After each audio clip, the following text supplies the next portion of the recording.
ఇక హైదరాబాద్ జలసౌధలో 700 మంది ఏఈలు నియామక పత్రాలు అందుకుంటున్నారు. సీఎం రేవంత్ రెడ్డి వారికి నియామక పత్రాలు అందజేస్తున్నారు. ఇప్పుడు సీఎం రేవంత్ రెడ్డి మాట్లాడుతున్నారు. లైవ్ చూద్దాం. రెడ్డి గారు నాతో పాటు ఈ కార్యక్రమంలో అతిథులుగా విచ్చేసిన హైదరాబాద్ ఇన్ఛార్జ్ మినిస్టర్ పొన్నం ప్రభాకర్ గారు, తుమ్మల నాగేశ్వరరావు గారు, మొహమ్మద్ అలీ షబీర్ గారు, మిత్రులు జగ్గారెడ్డి గారు,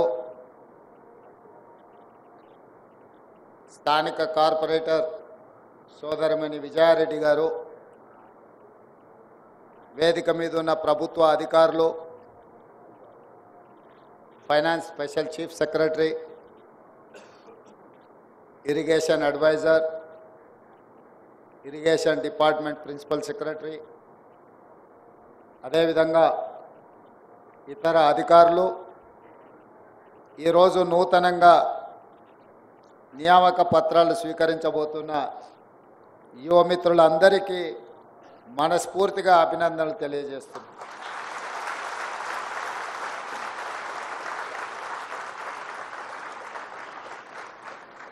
మీరందరూ ఉద్యోగాలను సాధించడంలోనే కాదు, దశాబ్దాలుగా తెలంగాణ ప్రజల ఆకాంక్ష అయిన ప్రత్యేక తెలంగాణ రాష్ట్ర సాధనలో కూడా మీ అందరి భాగస్వామ్యం ఉండడం వల్ల తెలంగాణ రాష్ట్రం ఏర్పడి 10 సంవత్సరాలు పూర్తి చేసుకొని 11వ సంవత్సరంలో ఈరోజు మనం కొనసాగుతున్నాం. ముఖ్యంగా మీకందరికీ నేను చెప్పవలసిన అవసరం లేదు. ఐఐటి, ఎన్ఐటి నుంచి వచ్చిన ఇంజనీరింగ్ గ్రాడ్యుయేట్స్ తెలంగాణ యొక్క భౌగోళిక స్వరూపం, తెలంగాణ ప్రాంత ప్రజలు,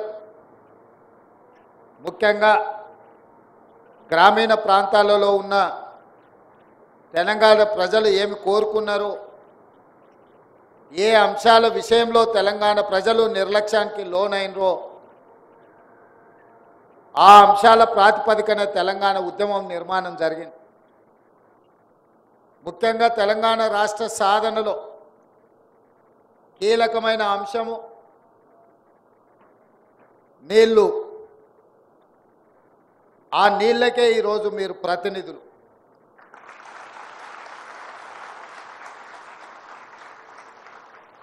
రెండవది నియామకాలు.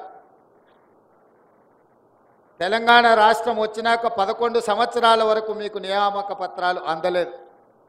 కానీ ఈరోజు ఉత్తమ్ కుమార్ రెడ్డి గారు ప్రత్యేకమైన శ్రద్ధ తీసుకొని తెలంగాణ పబ్లిక్ సర్వీస్ కమిషన్లో మీ నియామకాలు వాయిదాలు పడుతుంటే ఆ నియామకాలు చేపట్టవలసిందే.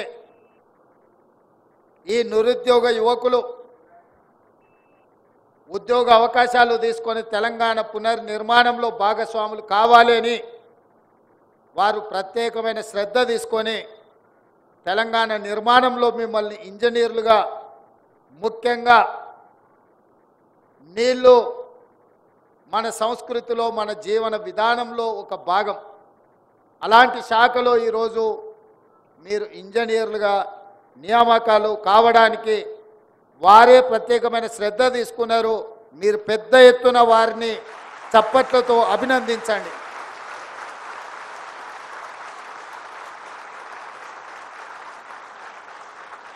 ముఖ్యమంత్రిగా మా మంత్రులు తీసుకొచ్చిన ప్రతిపాదనలని ఆమోదించి వాటిని ముందుకు తీసుకెళ్లడమే నా బాధ్యత. కానీ ప్రక్రియ మొత్తము తీసుకోవాల్సిన నిర్ణయాలు శాఖల మంత్రుల దగ్గరనే జరుగుతాయి. ఈరోజు అత్యంత ప్రతిష్టాత్మకమైన తెలంగాణ ప్రజల భావోద్వేగం వ్యవసాయము, నీళ్లు. ఈరోజు నేను మీ అందరితో ఒక్క మాట చెప్పదలుచుకున్నా. ఇది మీకు ఉద్యోగం కాదు, ఇది మీకు భావోద్వేగం. ఈ ఉద్యోగం కావాలంటే మీకు ఎక్కడైనా దొరుకుతుంది. మీరు చదువుకున్న బ్యాక్గ్రౌండ్కి, మీరు చేసిన ఇంజనీరింగ్ పట్టాతో ఇంకో శాఖలో కూడా మీకు ఉద్యోగం రావచ్చు. ఇది ఉద్యోగం కాదు, ఇది మీకు ఒక భావోద్వేగం. ఎందుకంటే తెలంగాణ ప్రజల 4 కోట్ల ప్రజల యొక్క భావోద్వేగం నీళ్లతో ముడిపడి ఉన్నది. ఆ నీళ్లను ఒడిసిపట్టి తెలంగాణ ప్రజలకు అందించవలసిన బాధ్యత, గురుతరమైన బాధ్యత మీ మీద ఉన్నది. అందుకే ఈ భావోద్వేగాన్ని మీరు మనసు పెట్టి నిర్వర్తించాల్సిన అవసరం ఉన్నది. ఈరోజు అసిస్టెంట్ ఎగ్జిక్యూటివ్ ఇంజనీర్స్గా 687 మంది, అందులో సివిల్ 351, మెకానికల్ 93, ఎలక్ట్రికల్ 149 మంది, అదేవిధంగా ఇతర డిపార్ట్మెంట్లో 94, అదేవిధంగా లష్కర్లని ఇతర నియామక పత్రాలు కూడా ఈరోజు మీకు అందించడం జరిగింది. మిత్రులారా, మీతో నేను కొన్ని అంశాలను విస్పష్టంగా చెప్పదలుచుకున్నా. ఏ వృత్తిలో అయినా క్షేత్రస్థాయిలో అనుభవం ఉన్న వాళ్ళే రాణిస్తారు. అప్పుడప్పుడు సినిమాలలో రాజకీయ నాయకులు మాట్లాడుతుంటారు, నేను పైనుంచి రాలేదు, కింది నుంచి చూస్తూ చూస్తూ వచ్చినా. స్థానిక సంస్థలలో పనిచేసిన వాళ్ళు, సర్పంచ్ స్థాయిలో నుంచి రాజకీయాలకు వచ్చిన వాళ్ళు, ఉదాహరణకు పివి నరసింహారావు గారు, నీలం సంజీవరెడ్డి గారు, కోట్ల విజయభాస్కర్ రెడ్డి గారు, ఇలాంటి వాళ్ళందరూ వాళ్ళ జీవితంలో సర్పంచులుగా రాజకీయ ప్రస్థానం మొదలుపెట్టి ముఖ్యమంత్రులుగా, ప్రధానమంత్రులుగా, రాష్ట్రపతులుగా రాణించిన వాళ్ళకి ఎవరైనా వచ్చి ఏదైనా విషయంలో ఏదైనా చెప్పడానికి ప్రయత్నం చేస్తే అందులో వాస్తవాన్ని వాళ్ళు గ్రహించగలుగుతారు.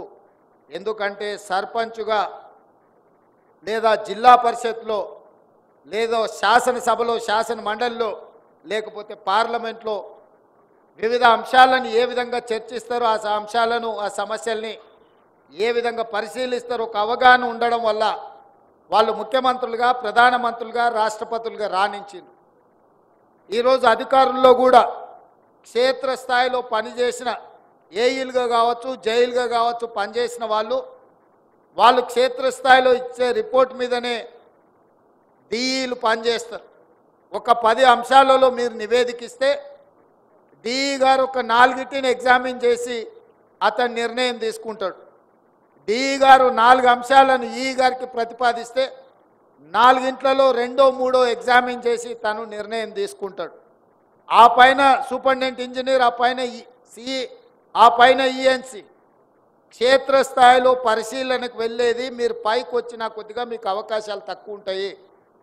కింద assistant executive engineer or junior engineer ఎవరైతే ప్రతిపాదనలు పంపించిందో ఆ పేపర్ల మీద వచ్చిన ప్రతిపాదనలే ఎగ్జామిన్ చేస్తారు. అందులో ఏదో ఒక అంశం మీదనే ఫీల్డ్ విజిట్కి పోతారు. ఏఈలు, జైలు, తెలివి కల్లోలు అయితే క్వాలిటీ ఉన్న వర్క్ ఒక్క దగ్గరికి తీసుకెళ్ళి చూపించి అన్ని ఇట్లనే ఉన్నాయని చెప్తే నిజమే అనుకొని సంతకాలు పెడుతుంటారు. ఆ తర్వాత తప్పని తేలినప్పుడు తప్పించుకోవడానికి ఉండదు. అయితే గతంలో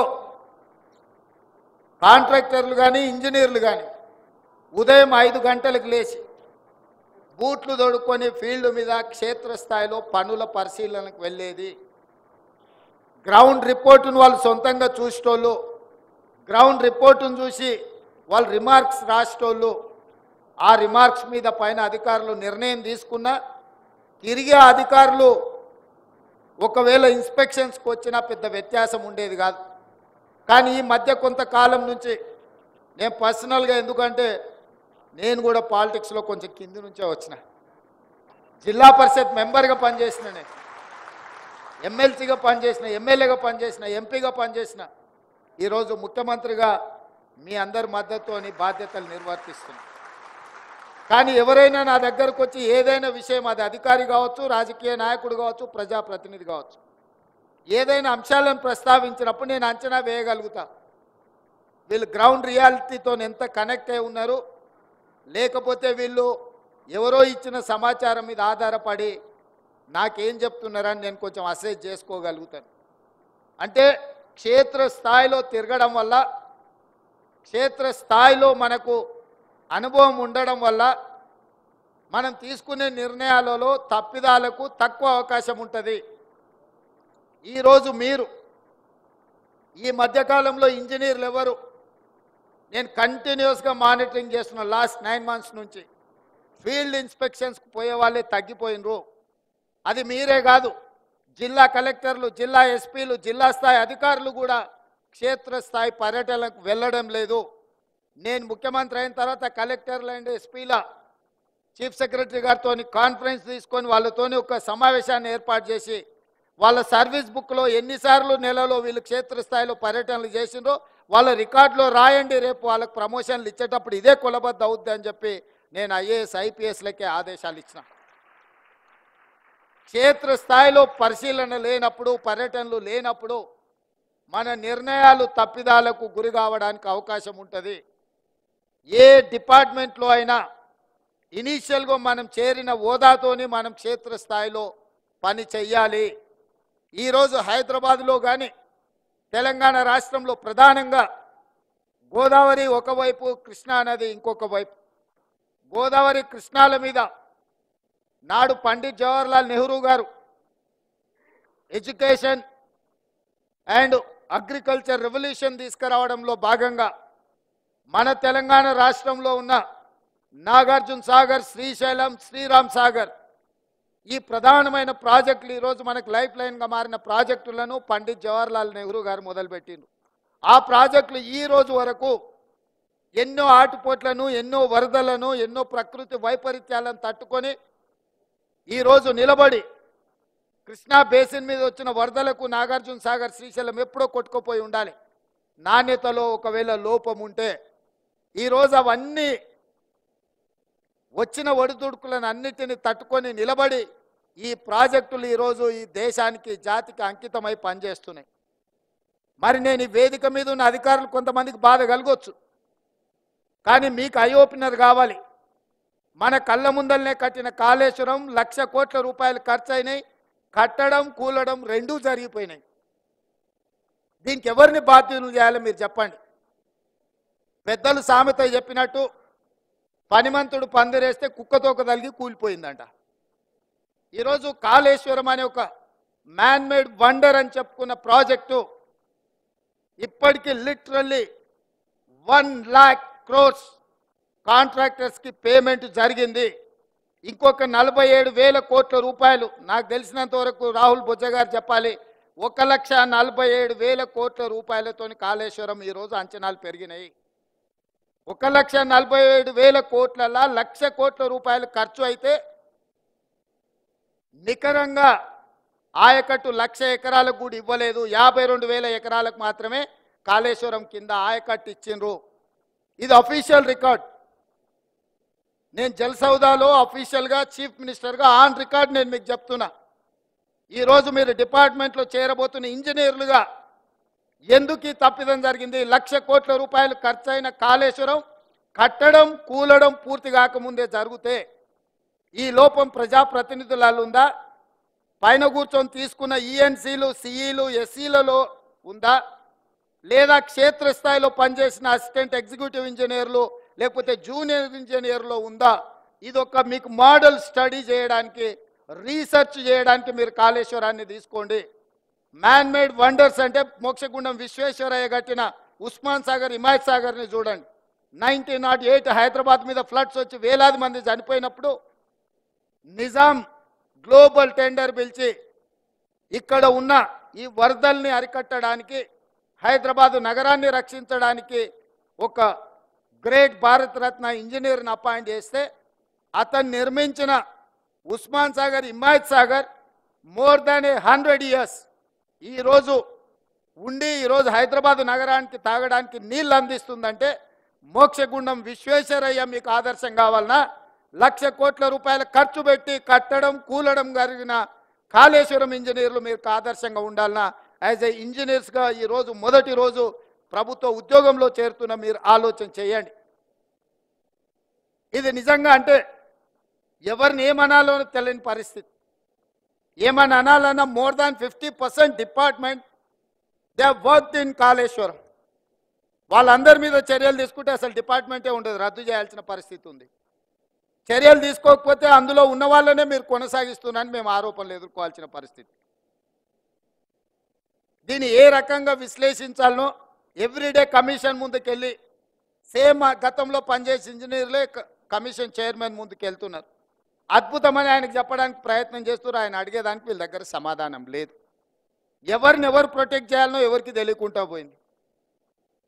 అంటే ఈ కారణాలు క్షేత్రస్థాయిలో పనిచేసిన ఇంజనీర్లు గతంలో ఏదైనా ఇంజనీరింగ్ మిస్టేక్ లేకపోతే సిడిఓలో అప్రూవల్ లేకపోతే క్షేత్రస్థాయిలో ఉన్న ఇంజనీర్లు రెఫ్యూజ్ చేసేటోళ్ళు, రిమార్క్స్ రాసేటోళ్ళు, తిరిగి మళ్ళీ మాకు ప్రాపర్ డైరెక్షన్ కావాలి అని అడిగేటోళ్ళు.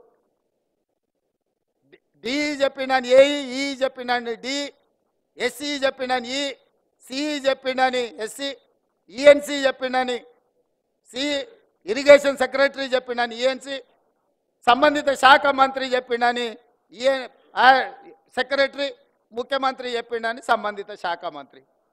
అల్టిమేట్గా పొలిటికల్ ఎగ్జిక్యూటివ్ తీసుకునే రాంగ్ డెసిషన్స్ ఏఈ వరకు చేరి క్షేత్రస్థాయిలో అమలు చేయాల్సింది ఏఈలే. కానీ మీరు అక్కడ కూర్చున్నప్పుడు మీకున్న ఎక్స్పీరియన్స్ను, మీకున్న ఎడ్యుకేషన్ను, మీకున్న క్వాలిటీని పేపర్ మీద పెట్టి వెనక్కి కొట్టినరు అనుకో, ఇట్లాంటి పరిస్థితులు ఉత్పన్నం కావు. ఈరోజు ఏ దేశంలో అయినా ఒక గొప్పతనాన్ని చూపించాలంటే ఆ దేశంలో కట్టిన స్ట్రక్చర్నే చూపిస్తాం.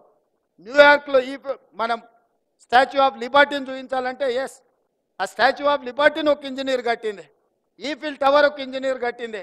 ఇవాళ ఇండియాలో ఉన్న మ్యాన్మేడ్ వండర్స్ బాక్రానంగల్ నుంచి నాగార్జున సాగర్ వరకు, శ్రీశైలం నుంచి శ్రీరామ్ సాగర్ వరకు ఇంజనీర్స్ కట్టినటివే కదా. Engineers can create a new world. ఇంజనీర్స్కు ఉన్న శక్తి అట్లాంటిది. ఆ ఇంజనీర్లు ఈరోజు తెలంగాణ రాష్ట్రంలో మీరు భాగస్వాములు అవుతున్నారు, మీరు క్షేత్రస్థాయికి వెళ్తున్నారు. ఈ తెలంగాణకు నీళ్ళు అనేది ఒక భావోద్వేగం. మీకు వచ్చే ఉద్యోగము తెలంగాణ భావోద్వేగానికి ముడిపడి ఉన్నది.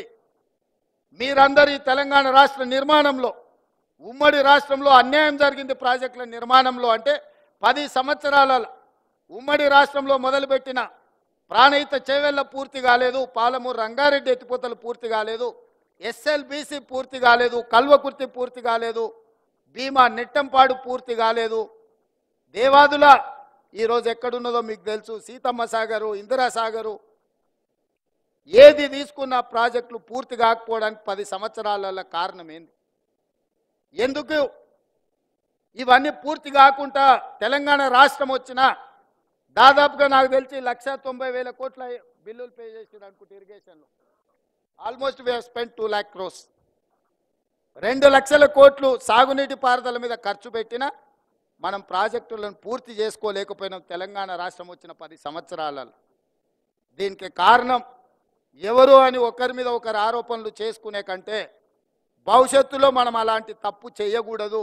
ఎలాంటి తప్పు చేయకూడదో గత 10 సంవత్సరాలలో మన కళ్ళ ముందల ప్రత్యక్ష సాక్షిగా కాళేశ్వరం లాంటి ప్రాజెక్టులు మన కళ్ళ ముందు ఉన్నాయి. అందుకే యువ మిత్రులారా, ఈ తెలంగాణ రాష్ట్రం మనది. ఈ రాష్ట్రాన్ని నిర్మించుకునే బాధ్యత మనది. ఈ దేశానికి, ప్రపంచానికి మన రాష్ట్రం ఆదర్శంగా నిలబెట్టాల్సింది మనమే. మీరు, నేను, మనము కలిస్తేనే ఈ తెలంగాణ రాష్ట్రాన్ని నిర్మించుకుంటాం. ఈ తెలంగాణ రాష్ట్ర నిర్మాణంలో నీళ్ళది అత్యంత ప్రత్యేకమైన పాత్ర. సాగునీటి పారుదల శాఖ ఈరోజు ఆ గొప్ప యజ్ఞాన్ని మీరు ముందుకు తీసుకెళ్తున్నారు. తెలంగాణ రాష్ట్రంలో ఉన్న పెండింగ్ ప్రాజెక్టులను ఏ విధంగా పూర్తి చేయాలనో మీరు క్షేత్రస్థాయికి వెళ్ళండి. పెద్దలు ఉత్తమ్ కుమార్ రెడ్డి గారు చెప్పినట్టు సంపూర్ణంగా వారి సూచనను రాష్ట్ర ప్రభుత్వం పాటిస్తుంది. మీరందరూ క్షేత్రస్థాయిలో పని చేయాల్సిందే.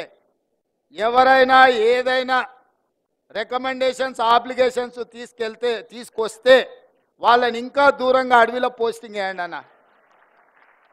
ఎవరైనా కాగితం పట్టుకొని వచ్చిండ్రంటే, ఎవరైతే కాగితం పట్టుకొని వచ్చి ఇక్కడ కాదు అక్కడ కొంచెం అర్బన్కి, టౌన్కు దగ్గరగా ఉంది అని పొలిటికల్ ఆబ్లిగేషన్స్ కానీ, రిలేటివ్స్ ఆబ్లిగేషన్స్ కానీ, పర్సనల్ ఆబ్లిగేషన్స్ తెలిస్తే నేను స్పష్టంగా ఇరిగేషన్ సెక్రటరీ గారికి నేను ఇన్స్ట్రక్షన్స్ ఇస్తున్నా.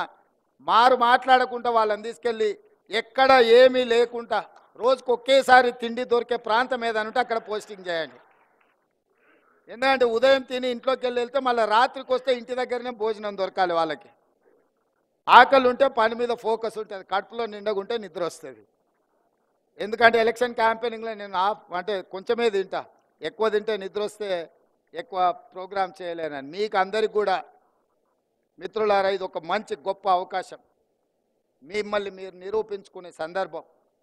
మనం ఈ 5 సంవత్సరాలలో టార్గెటెడ్గా పనిచేద్దాం. మిగిలిపోయిన కాళేశ్వరం కావచ్చు, లేకపోతే ఎస్ఎల్బీసీ కావచ్చు, పాలమూరు రంగారెడ్డి కావచ్చు, ఈ ప్రాజెక్టులను పూర్తి చేసుకుంటే తెలంగాణ ఈ దేశంలో ఏ రాష్ట్రం మనతో పోటీ పడనంతగా అంతర్జాతీయ జల వివాదాలు, రాష్ట్ర జల వివాదాలు, అంతర్రాష్ట్ర జల వివాదాలు మీకు అందరికీ తెలుసు. ఈ అంతర్రాష్ట్ర జల వివాదాలలో ఉన్న ప్రధానమైన సమస్యనే ప్రాజెక్టులు పూర్తి కాకపోవడం. పూర్తయిన ప్రాజెక్టులకు కేటాయించిన నీళ్లు శాశ్వతంగా ఉంటాయి కాబట్టి ఈ సమస్య కూడా, నీళ్ళ సమస్య, అంతర్రాష్ట్ర సమస్యలు కూడా మీ పనితనం మీద, మీ ఎఫిషియన్సీ మీద ఆధారపడి ఉన్నది. మీరందరూ కష్టపడాలి, తెలంగాణ రాష్ట్రాన్ని అభివృద్ధి పదం వైపు నడిపించాలి. మీకు ఏదైనా క్షేత్రస్థాయిలో సమస్యలు వస్తే నేను సిద్ధంగా ఉన్న వినడానికి. మీరు పనిచేసే క్రమంలో సమస్యలు వస్తే చెప్పండి, 100% నేను జవాబుదారీ ఆ సమస్యలను పరిష్కరించడానికి. పని చేయకుండా బదిలీ చేయాలనే దానికి మాత్రం నేను జవాబుదారీ కాదు. మీ ప్రాక్టికల్గా మీకు ఏ సమస్య వచ్చినా పరిష్కరించడానికి మీ అన్నగా ఈ రాష్ట్ర ముఖ్యమంత్రిగా నేనున్నా. ఎప్పుడైనా రావచ్చు, కలవచ్చు, మీ సమస్యలు చెప్పుకోవచ్చు. మీరు క్షేత్రస్థాయిలో పనిచేయండి, తెలంగాణ పునర్నిర్మాణంలో భాగస్వాములు కాండి అని తెలియజేస్తూ మరొక్కసారి మిమ్మల్ని అందరినీ, మీ కుటుంబ సభ్యులను అందరినీ, ఇవాళ యంగ్ ఇంజనీర్స్ కళ్ళల్లో ఆనందం చూస్తుంటే నాకు 100% విశ్వాసం కలిగింది. తెలంగాణ నిర్మాణంలో మీరు భాగస్వాములు అవుతారు. మీతో ఇంకొక మాట కూడా నేను చెప్పదలుచుకున్నా. ప్రభుత్వం వచ్చిన 90 రోజుల్లో 30,000 ఉద్యోగ నియామకాలు ఎల్బీ స్టేడియంలో ఎక్కడ మేము ప్రమాణ స్వీకారం చేసినామో అక్కడనే నియామకాలు చేపట్టినాం. మిమ్మల్ని కూడా అక్కడే అంటే ఉత్తమ్ కుమార్ రెడ్డి గారు అన్నారు, లేదు జలసౌధకు రాండి, మా సాగునీటి పారుదల కార్యాలయానికి వస్తే మా వాళ్ళందరినీ ఇన్స్పైర్ చేసినట్టు ఉంటుంది. మా హెడ్ ఆఫ్ ద డిపార్ట్మెంట్లో వాళ్లకు నియామక పత్రాలు ఇవ్వండి, వాళ్ళకు లైఫ్ టైం మెమరీ ఇది అని వారు చెప్పిండ్రు. వారు చెప్పినప్పుడు నేను పెద్దగా ఆలోచన చేయలేదు, కానీ ఈరోజు నిజంగా మిమ్మల్ని అందరినీ చూసిన తర్వాత వారి సూచన నిజమని అనిపించింది. మరొక్కసారి మిమ్మల్ని అందరినీ అభినందిస్తూ సెలవు తీసుకుంటున్నాం మిత్రులారా.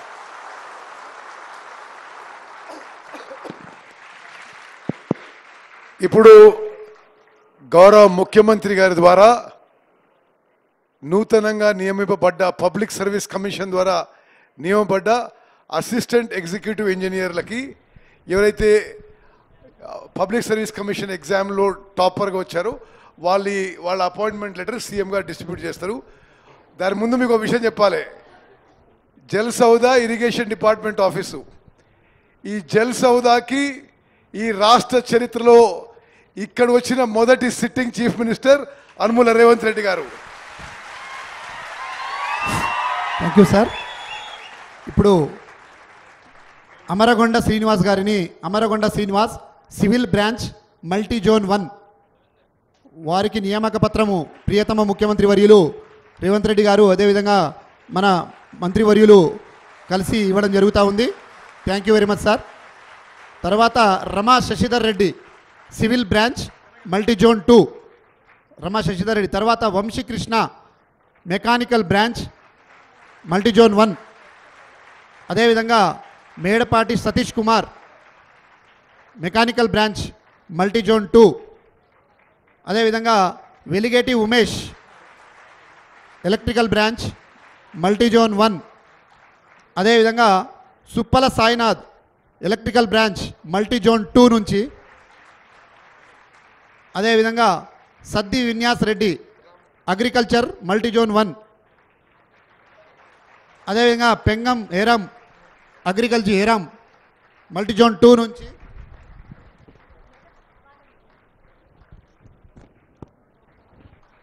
అదేవిధంగా సింగిరెడ్డి శ్రీకాంత్ హైడ్రాలజిస్ట్, అదేవిధంగా మిట్టపల్లి అరవింద్ గారు. తదుపరి మన ముఖ్య అతిథులకు చిన్న జ్ఞాపిక అందజేయడం జరుగుతూ ఉందండి. కంగ్రాచులేషన్స్ నూతనంగా ఎన్నుకోబడిన ఏడబ్ల్యూస్, all the best and welcome to irrigation and CAD department. ఇప్పుడు మన ముఖ్య అతిథులకు జ్ఞాపికలను అందజేయవలసిందిగా కోరుతా ఉన్నాం. మన ప్రియతమ ముఖ్యమంత్రి వర్యులు రేవంత్ రెడ్డి సార్ గారికి మన సెక్రటరీ గారు బొజ్జా సార్ గారు జ్ఞాపికను అందజేయవలసిందిగా కోరుతా ఉన్నాం. బొజ్జా సార్ గారు ముఖ్యమంత్రి వర్యులకి జ్ఞాపిక అందజేయవలసిందిగా కోరుతా ఉన్నాం. అదేవిధంగా మన నీటిపారుదల శాఖ మాత్యులు ఉత్తమ్ కుమార్ రెడ్డి సార్ గారికి special secretary Prashant Patil sir గారు జ్ఞాపికను అందజేయవలసిందిగా కోరుతా ఉన్నాం. పాటిల్ సార్ గారు మన ఉత్తమ్ సార్ గారికి ఇవ్వడం జరుగుతూ ఉంది. ఆ తర్వాత మన బీసీ వెల్ఫేర్ అండ్ ట్రాన్స్పోర్ట్ మంత్రి శాఖ మాత్యులు పొన్నం ప్రభాకర్ సార్ గారికి కూడా మన పాటిల్ సార్ గారే ఇవ్వవలసిందిగా కోరుతా ఉన్నాం. ఈఎన్సీ గారు ఇస్తూ ఉన్నారు. ఓకే. అదేవిధంగా